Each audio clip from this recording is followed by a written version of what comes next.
Hi, everybody. It's Tim Hagen from Progress Coaching, and I've been doing podcasts and webcasts for, the last 10 plus years, and we've been teaching organizations how to coach. That's what we do.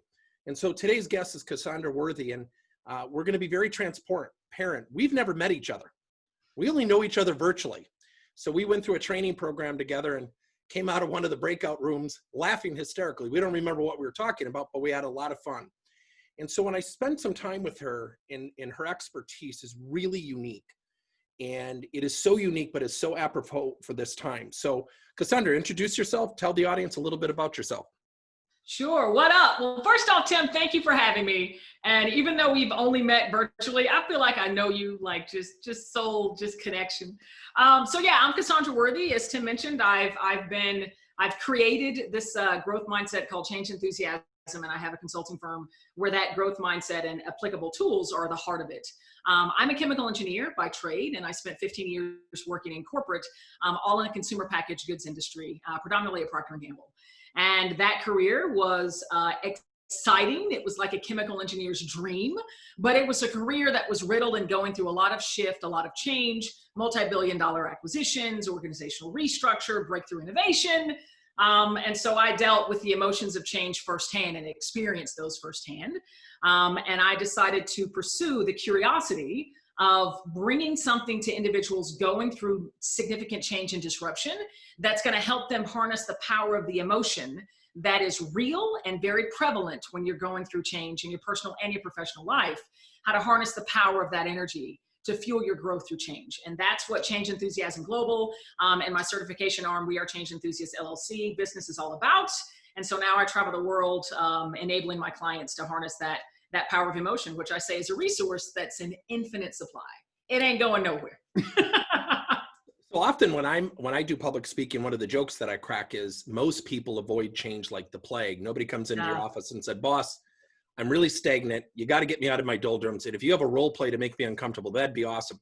Most people fight change. So how do you help people? I mean, what is change enthusiasm and how do you get people to relate to it? Yeah, sure. So let me say, I get that question a lot. And usually people assume when I say that I practice and teach and coach change enthusiasm, and especially given my disposition, because I'm usually a very positive, optimistic person, they think it's this overly sugary, sweet, kind of just blindly optimistic outlook on change. And it's not, okay? It's not. Change enthusiasm, it's a growth mindset and it's a practice. It's a mental practice and strategy that enables you to harness the power of emotion. So it meets you exactly where you are. It's comprised of 3 steps that I'll go through. Step 1 is about embracing what I call the signal emotions of change. These are emotions like fear, like anxiety, like frustration, like anger, that I'm sure all of you, everyone who's on the call, everyone listening, has experienced in some way, shape, or form over these past several weeks. It's about, step 1 is about embracing those signal emotions. And then 2 is walking into change as an opportunity.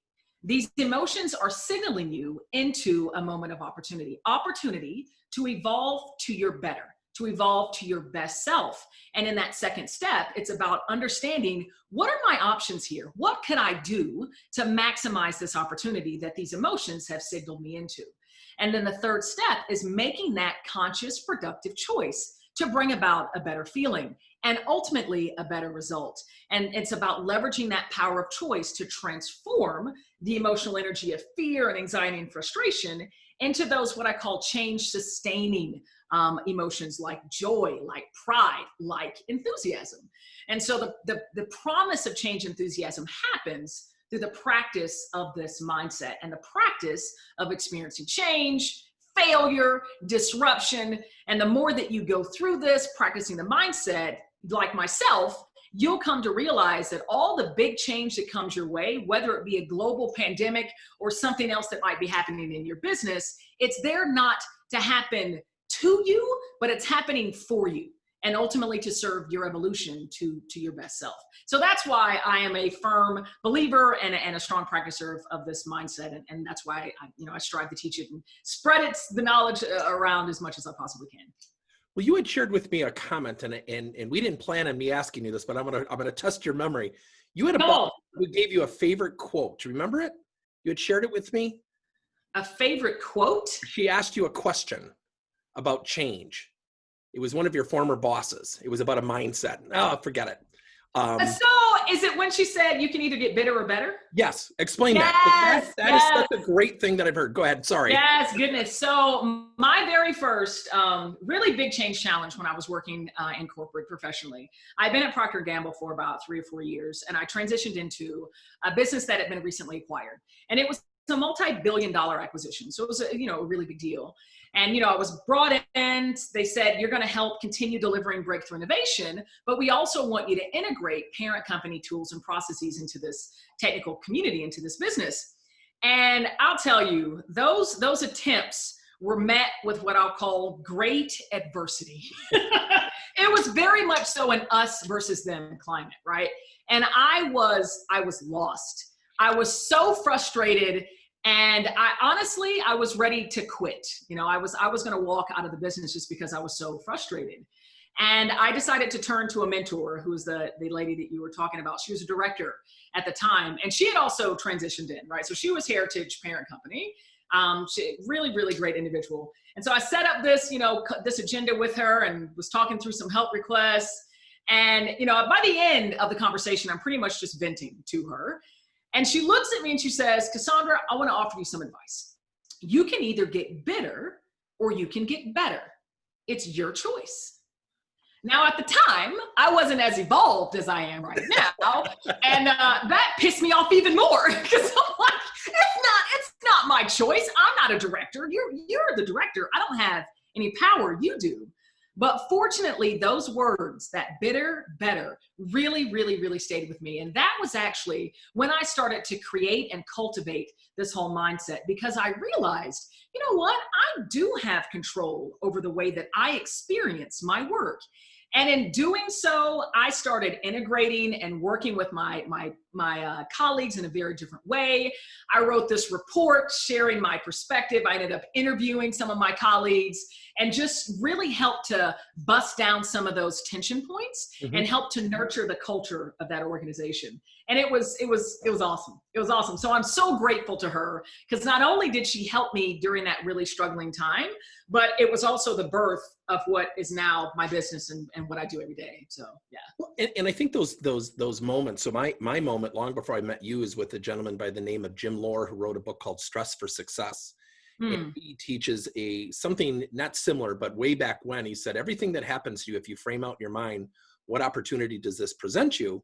Yes. It frames the way you do it. And so I remember when my mom passed away, we had a former tenant move back, and he said, do you have an apartment for rent? And I said, no, my mom's 3-bedroom duplex is open.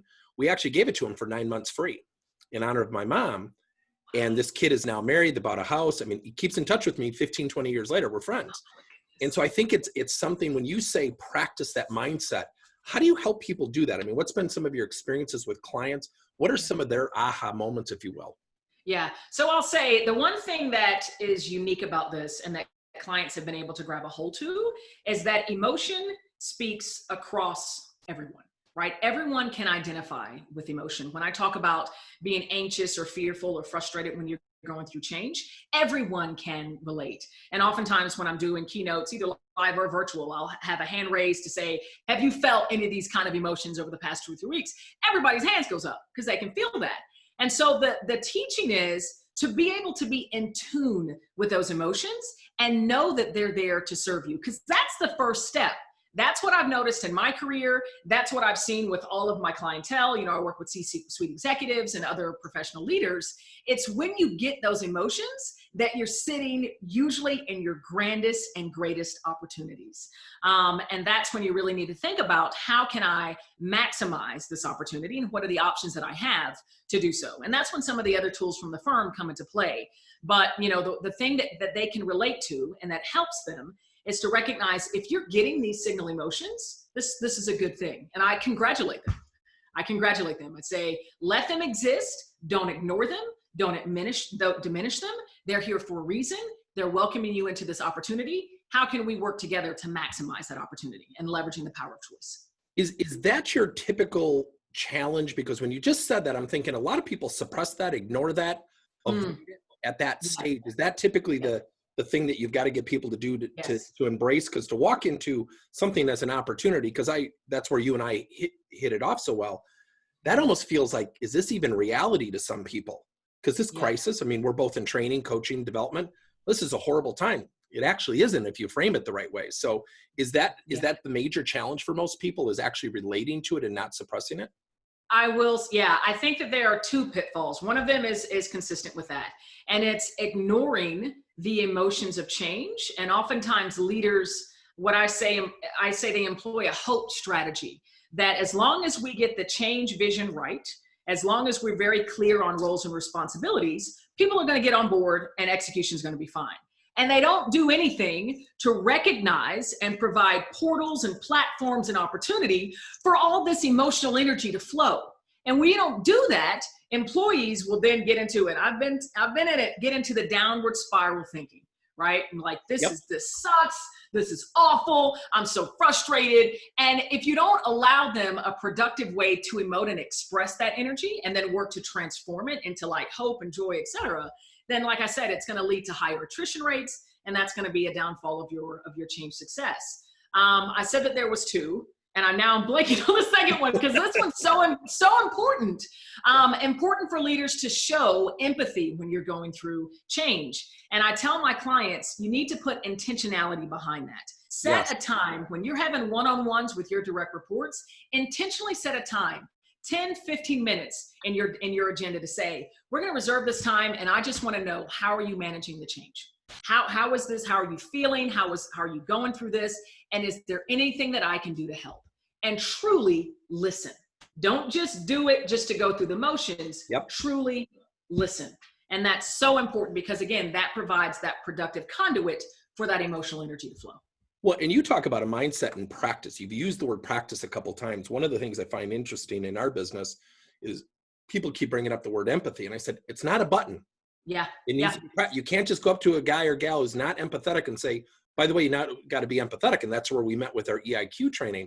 How do you get someone to practice these things? Because, we go through it all the time, right?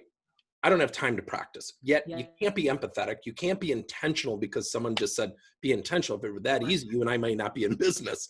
How do you get people to move through those? How do you get them to develop some of those skill sets or mindsets? Yeah. So number one, I always talk about the intentionality piece. So be very intentional about putting time on the calendar, putting placeholders in the agenda to say, this is our parking lot to sit and talk and me to listen about how you're going through the change. So that's one, being very intentional about devoting the time. And then if you think about what empathy is, and I think Brene Brown does it really well, it's this idea, this feeling that you create that you are not alone. You are not alone in what you're feeling and what you're going through. And oftentimes the best way to get into that place and that mindset is to do your own emotional inventory. As a leader, when you're leading teams, or even as just an employee, to do an emotional inventory of yourself and think about, if you've been struggling, what have you been struggling with? And then allow yourself to be a little vulnerable, right? So when you're having these times, when you're having these sit downs, share with them, you know what? I don't necessarily have all the answers either. And I felt a little bit of anxiety over these past several weeks. But what I know is that, I have strong belief in the vision. I have strong belief that you and I working together are going to get there, and we're going to be better because of it. So if you can have a little bit of vulnerability, have some self-emotional awareness, and then be intentional about setting that time block so that you can actively listen, really listen to your employee base and your direct reports. Do you think some of the decisions are made consciously or subconsciously? And here's why I asked the question. I remember when a family member of mine was negotiating a contract with their employer. And I asked the question, I said, well, what's your objective of the conversation with your boss? And the person went on for 5 minutes and told me why she was so frustrated. Yeah. That wasn't my question. I didn't ask how you felt, but it was interesting because they led with emotion. Is that your experience in your work with companies, that a lot of times people put emotions in front of themselves that it almost erodes their awareness of some of the things that you've talked about? Yeah, it happens. And honestly, I think that that's okay. Because if the emotions are coming out first, it's because they want to. And it's because it's right on the surface. But it's up to the person receiving them to then say, okay, you're feeling frustrated. And a practice of change enthusiasm, that's a signal. We're sitting in some opportunity. So I understand your frustrations. So how are we going to maximize this opportunity? Because something great is around the corner for you, for us. How can we productively and proactively create some options that we can choose from to enhance and accelerate this opportunity? So I always think that it's a good thing if the frustrations come out first, because whoa, signal is blasting. You feeling it? So something good's happening, and let's work together to figure out how can we achieve that good. How can we make some choices to get you down that emotional spectrum away from all of the frustration? Yeah. Well, we got our first question. So Gary asked a really interesting question because I was thinking about the same thing. What do you do with people who almost want to suppress emotions? You mentioned the word vulnerability, so I think I know where you're going to take it. But people who are very resistant, they want to, they almost views, and I think it's probably more common in men. I might be making an assumption. We're vulnerable. We're leading with emotions. That also makes us feel, or some people might feel too vulnerable to do that. How do you help or deal with people like that? Yeah. So the best thing that I can do is offer the benefit of sharing a bit of vulnerability. And I'm not asking people who are ultimately not comfortable being vulnerable to turn into a Brene Brown or to turn into someone who is very comfortable with doing that, but try to find baby steps to get there. And I'll tell you the value. When you can yourself show your humanity, show that you are feeling a bit of that vulnerability, it creates very authentic connection. Mm-hmm. When you're suppressing, minimizing, ignoring, wanting to be the staunch, firm, logic-only type of leader, it can come off very, very cold. And you lose the opportunity to create very meaningful, authentic connection. I feel like and I've known several leaders who have, in front of all of their employees, C-suite executives, who have shared their emotions and the fact that they've felt frustrated and anxious.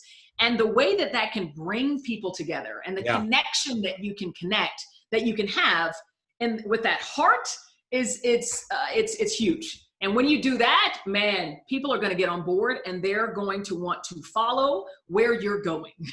Yeah, absolutely. So we got another question. I love this. And keep them coming in, everybody. I mean, this is why we're doing this. So Paula just asked a great question. How do you help leaders be more comfortable with the emotions of others? Those who avoid addressing something because they might cry, or they avoid conflict because how someone else will react with anger. I get that question all the time. I'd love to hear you. Yeah, this is a good one. And it's a good one for me too. So you know how they say we teach most what we need to learn? So this whole change enthusiasm and facing emotion and leveraging emotion, this is something that I have to think about, learn about on a daily basis. Sure. So when I was, leading organizations in corporate, I had to have those tough conversations that could be wrought with emotion. And so I understand the basis of the question. And some things that I do to help me out is try to have either an email conversation or some type of document where they can kind of express what's top of mind, so that I can prepare myself for what I might hear. You know what I mean? So I don't know if that's just an agenda, or even just saying, why don't you email me 3 to 5 things that are top of mind, things that might be bothering you, so I can have a mental preparedness walking into that conversation and kind of have my mindset, ready for what I'm about to receive. Yeah. I love that, because one of the things that I love about what you just shared is it allows us to be in tune. And we always teach people confronting is nothing more of building awareness where somebody has an opportunity to improve that most people would dare not go.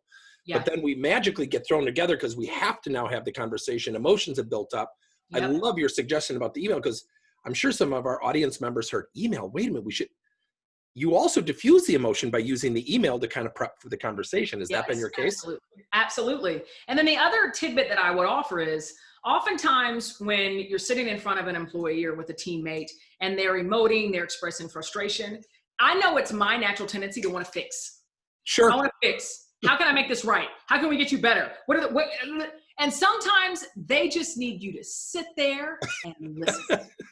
Yeah. Just listen.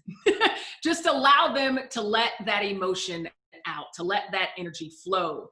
And then, at the end, you might ask, what does support look like? How can I help you through this? What is it that I can do?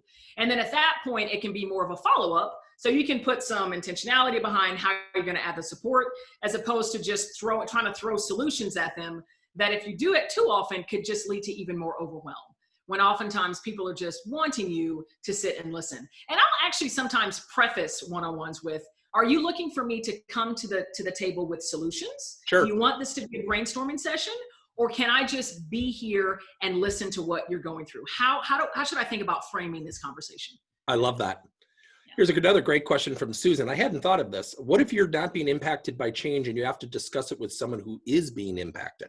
That's an interesting question. So it's not impacting you, but it's not me. You got to go through it.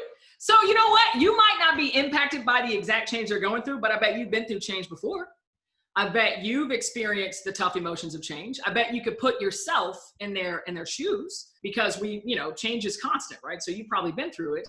So probably I would say, think about when you were in a challenging change so you can get in that place of what they might be going through, just so that you can be on the same wavelength and so that you can relate. And you might even bring up some of those stories. I know that I'm not going through exactly what you're going through, but I've experienced X, Y, and Z, so I can relate to what you're doing. And here are some of the things that work for me if they're looking for solutions. Well, I think it's a great point, because I think a lot of times people will be in that mindset, well, you're not going through this, and it's almost a venting, and they kind of want to push it on your shoulders because you're not experiencing it. I love that suggestion.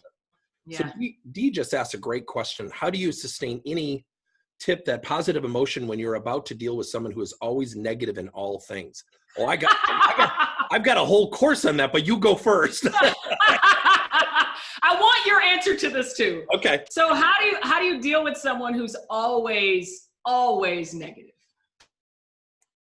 This is such a great question. So I've experienced individuals like this before.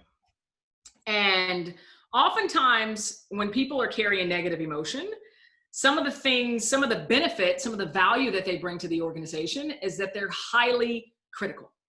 They can find what's wrong in everything.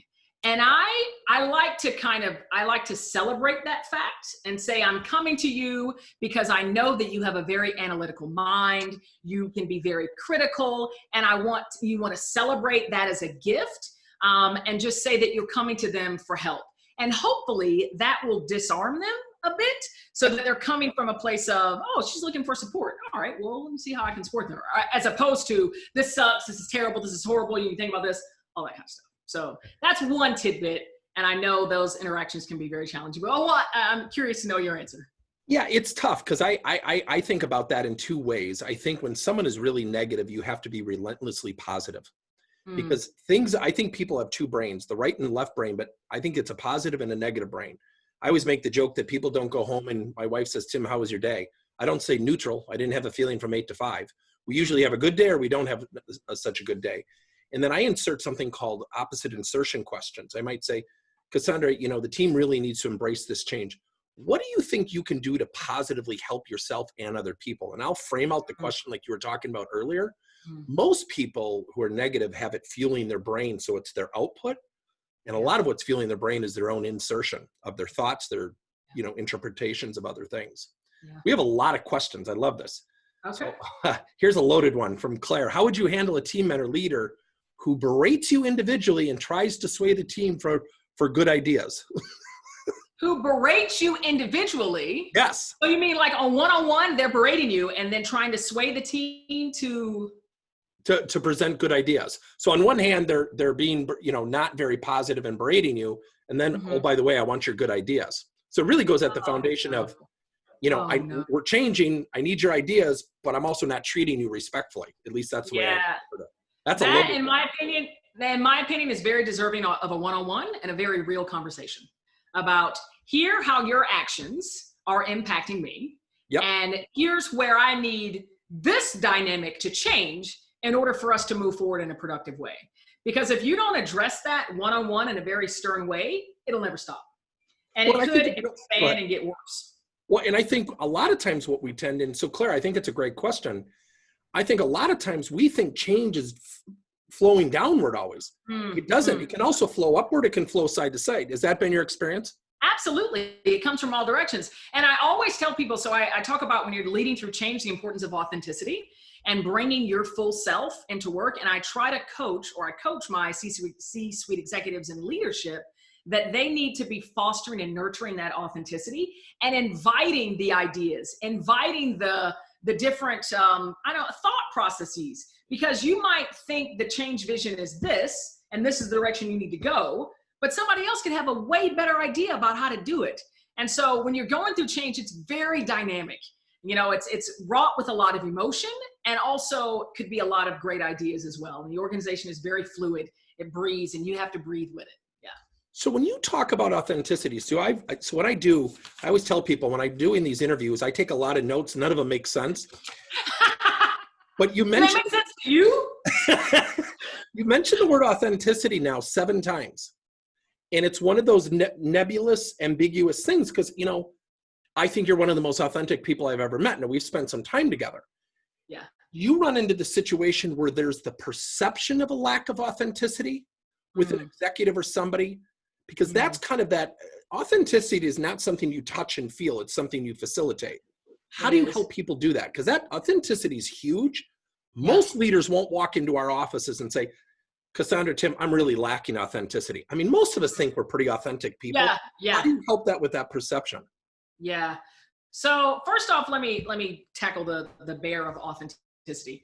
It is a very interesting type of a concept. And to me, it's fluid. It's a very fluid concept. And it means that you are acting, behaving in a way that is congruent with the core of your being. You are behaving, speaking, saying, doing things that resonate with you, that are not making you feel icky, that are not making you feel like second guessing, like this doesn't really feel right. You're doing things that vibrate the very core of who you are. So for me, that's what authenticity has meant. And thank you for your compliment, because I strive to be me all day long, no holds bar. And so when you're teaching authenticity, again, I think one of the best ways is to invite people to share their vulnerability. Because when you can share and reveal the fact that you are human, that you're not some robotic, human capital resource that's just charging forth with deliverables, telling other people what to do, you show a sense of being your authentic self when you can do that. So I think sharing and exposing your vulnerability is the first step. Awesome. So I believe, now Melanie, you're going to have to tell me if I'm right. I believe this question comes all the way from France. I think Melanie subscribes to everything I do, which— Oh, bonjour. Yeah, but she's got to get out more because I get a little bit boring after a while. So I'm happy you're here. How do you help a manager who is very direct and straight talking and wants to learn empathy, wants to do a better job with their team, but sees things in a black and white situation and wants one template for all people? That is a great question. Oh my goodness. So it's a very literal right, wrong. I think that's what she means by black, white, and a template for all people. I love that. Yeah, that's great. And I actually, this is another one of the pitfalls that I share with people, is that everyone wears change differently. Everyone wears change differently, and not everyone is going to be able to take charge, immediately get on board, immediately be bought in and start leading against their deliverables. They're just not, because everyone wears it differently. Everyone is unique. And so I would beg of that leader to be open to that fact. Think of change and the way people behave and respond to change to different sizing styles of clothing. It's going to look different. It's going to feel different on everybody. And you've got to be open to that fact. You cannot employ a cookie cutter to any type of change execution. You just can't, if you want to get there effectively and efficiently. Yeah. Well, and the thing I love about that question is, I think there's, and I'm rereading it, is wants to learn empathy. So there's inherently a really good attribute here, wants to learn empathy, but it goes back to our earlier discussion, because you mentioned, the 3 steps: embracing, walking into change, and making the choice. Do sometimes those things go in a different order? Because it sounds like this person's made the choice, but maybe they haven't embraced some of the things like empathy and authenticity. Do you ever find that it can be a little bit out of sequence? It can, just because this is it's a growth cycle, right? Okay. And so it's not like you go 1, 2, 3, and then I'm done. Okay. No, there's infinite change. It's dynamic. So you're constantly going through that cycle. And it is a great thing that they are expressing the want and the desire to improve their skill of empathy. And because we sat in the training with EQ, this is something that you can build, which is a great thing, right? And there are ways and means to do that. And if they already have an employee base, they have teams, there's a lot of opportunity for them to work on that empathy. And it can start with just having 10-minute placeholders with direct reports. I'm sitting to listen. That's all I'm doing. I'm just listening. I'm not giving any solutions. I'm not telling you what to do. I'm listening to you and how you're handling the change and everything that's going on. Yeah. Well, it's funny because I think one of the parallels between our businesses is, we get I get the question all the time. Well, Tim, I have an employee with a negative attitude, and I've talked to him once or twice. What do I do? I'm like, oh my gosh, get rid of them. They're terrible people. And their question is really, the foundation is, how do I fix this person within 2 sessions? They've been practicing that attitude for a long time. Do you think sometimes we lose sight of people's relationship with change that led to this point? You come into an organization, if I've avoided change my whole life or in companies and I've kind of gone through the motions, do you find a lot of people like that? They typically don't have a positive relationship with change. Yeah, absolutely. And it kind of runs deep too, right? They've had some really negative, bad experiences, and they've kind of put change into a bucket to say it's never going to work out. It's always going to be challenging. It's always going to be difficult. Leadership's never going to get it right. So, I'll do it, but I'm not going to be happy about it, Right. But as opposed to recognizing that even though you might be going towards a leadership change vision, this thing is dynamic and you can capitalize on the opportunity to do something grand in your own career. I'll share a quick anecdote. So I've been through a couple multi-billion-dollar acquisitions. And the last one that I was a part of, my business got acquired by a larger company. And as soon as the acquisition closed, they started to downsize. So they were cutting, and I was senior management, and they started cutting like staff left and right. So it was a very uncertain, anxious ridden time.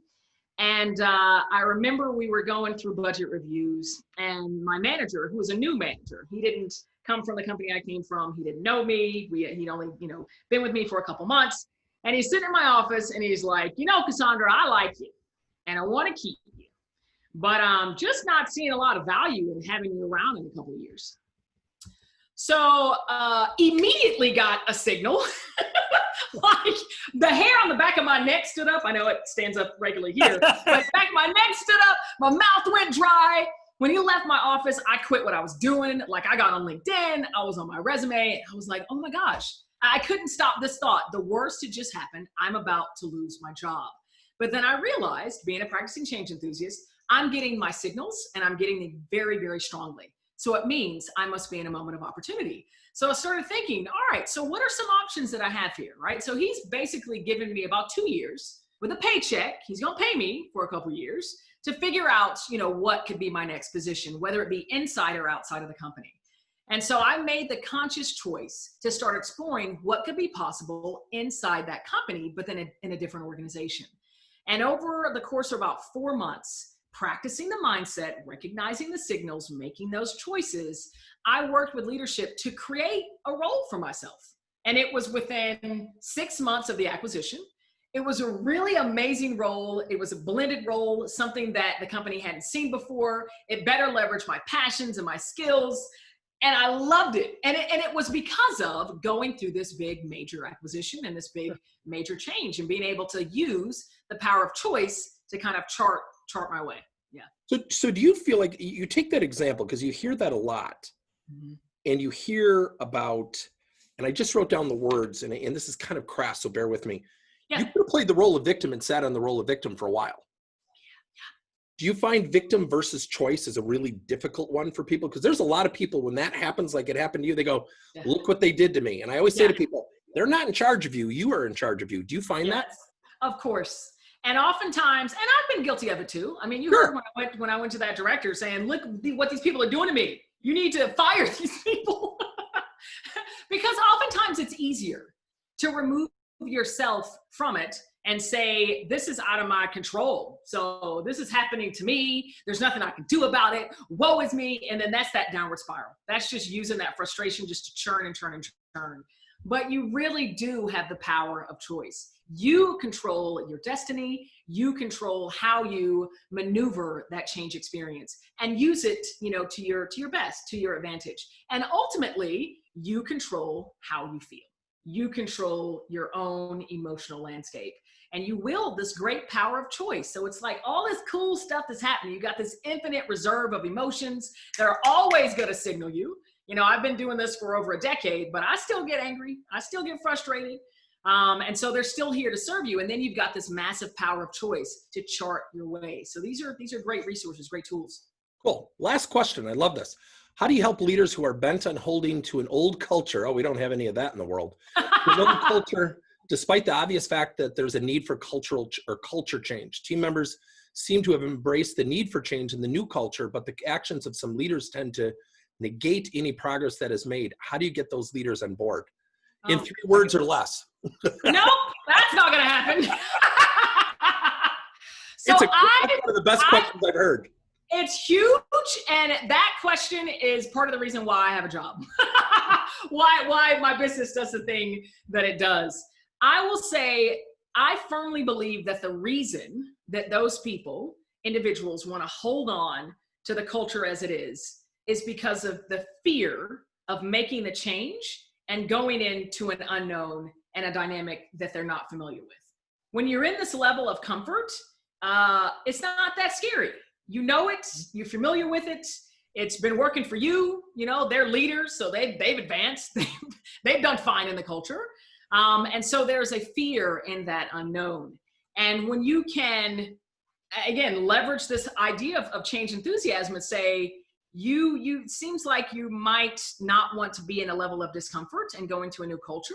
So for me, that's signaling that we have the opportunity to do something great here, something that you can be a part of.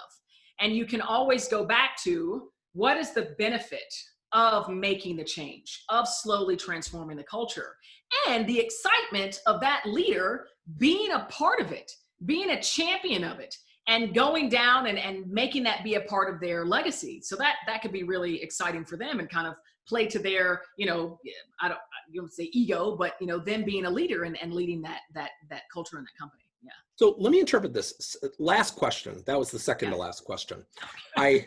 What I love about this question, and I'm interpreting it, but I'll still turn it into a question. Do you find in some of your work, you'll find people, let's say middle management, for lack of a better description, say, I want our leaders to embrace this more? Do you ever find that in pockets of the company where you have to communicate that upward and work with them? Because it doesn't always flow downstream, does it?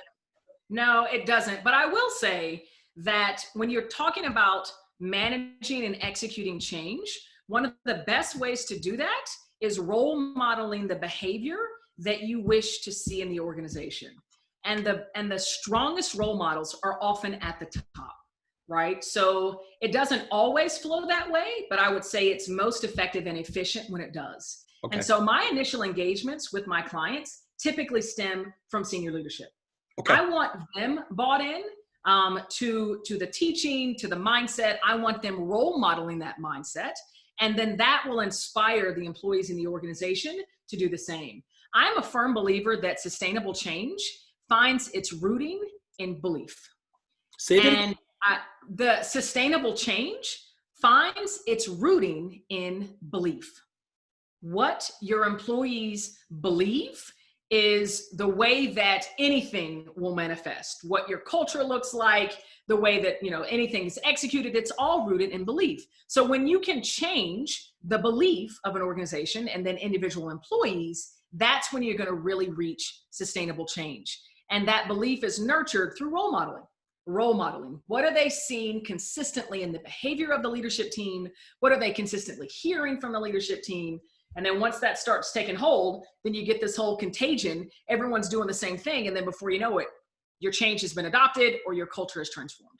Absolutely. So it leads to a question. How do people work with you? Give us how do people contact you? What are some of the typical services you do? Sure. I would say go to my website, CassandraWorthy.com. And there is information on consulting as well as speaking.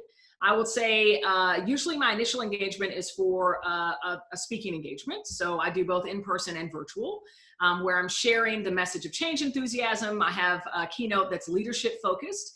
And then from there, we can go a little bit deeper. So I have workshops, I have trainings. I also do certification for change enthusiasm. So basically teaching the tools and everything that I do so that they can bring that into their organization. So but I'd say first stop, go to CassandraWorthy.com, and it has all the information there.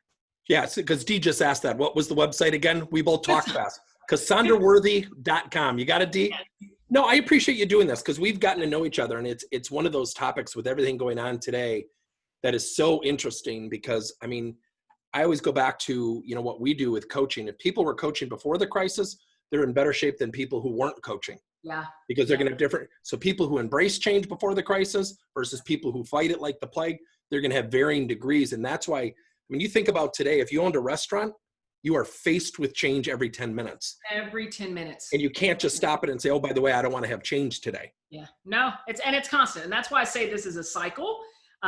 Change, you're going to have an infinite number of change events in your professional and your personal life. And then one thing before we wrap, Tim, I just want to say everyone who's joining, first off, thank you.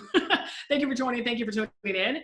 And I will say, if you have felt any of those signal emotions, any fear, any frustration, anger, any of that, congratulations.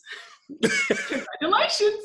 You are in your moment of opportunity. And you have to maximize that opportunity. This is all here to serve you, to serve your evolution to your best self. And I think everything that's going on right now in the world's climate, we're at an inflection point. And I think we're evolving to better. We're evolving to better. And it's up to you to take conscious choice and enrollment in that evolution. Love it. Thank you for doing this. Appreciate it. Of course. Yeah. Thanks, everybody. What I always like to ask everybody before you sign off, what's one word that goes through your mind after hearing the interview today? What's one word that you would just use to interpret today? And we call that a behavioral indicator question. I love it. Anne-Marie, hope, optimism. Love it, Susan. Thanks for your comments before. Authenticity, enthusiastic. Oh, I find that hard to believe. Enthusiasm. That's my Irish sarcasm. Empowerment, abundance. Love it. And those are the things, too, that when you're asking people to change, it's a great question to ask people when you're in the moment of change, so you can see how people are feeling. Melanie, you should reach out to her. She's a great keynote speaker. Your company would be blessed to have her. Thank you so much, Cassandra. This is awesome. It's my pleasure. Thank you. Thank you, everyone, for tuning in. Talk to you soon.